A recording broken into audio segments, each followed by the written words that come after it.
வணக்கம். தீபாவளிக்கு பார்த்தீங்கன்னா டியூடு, டீசல் மற்றும் பைசன் இந்த 3 படமும் ரிலீஸ் ஆகுச்சு. இந்த 3 படமுமே நல்ல வரவேற்பை பெற்றிருக்கு. இந்த நிலையில் சமீபத்தில் திருநெல்வேலி மாவட்டத்தில் உள்ள ராம் சினிமாஸ் தியேட்டரில் பைசன் திரைப்படத்தை ரசிகர்களோடு சேர்ந்து பார்க்க அந்த படத்தின் இயக்குனரான மாரி செல்வராஜ், ஹீரோவான துருவ் விக்ரம் மற்றும் படக்குழுவினர் போயிருக்காங்க. போய் ஆடியன்ஸோடு சேர்ந்து படம் பார்த்துருக்காங்க. படம் பார்த்து முடிச்சதுக்கப்புறம் ரசிகர்கள் மத்தியில் மாரி செல்வராஜ் பேச ஆரம்பிக்கும் போது சில ரசிகர்கள் விசில் அடித்து ஆரவாரம் பண்ணியிருக்காங்க. அதுக்கு சற்றே கோபமடைந்த மாரி செல்வராஜ், இந்த படம் உங்களுக்கு ஒரு புத்தகம் மாதிரி, நான் உங்களுக்கு சாராயம் கொடுக்கல, அதனால் சாராயம் குடித்த மாதிரி ஆடாதீங்க அப்படின்னு பேசியிருக்காரு. அவருடைய இந்த பேச்சு சமூக வலைத்தளங்களில் ரொம்ப வேகமாக பரவிட்டு வருது. இப்போ வாங்க வீடியோ பார்க்கலாம். புத்தகம் புரியுதா?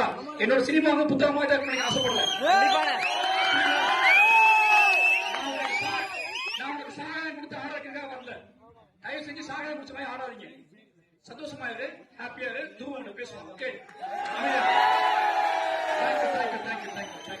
இந்த வீடியோ சம்மந்தமான உங்கள் கருத்தை கீழே மறக்காமல் மென்ஷன் பண்ணிட்டு போங்க.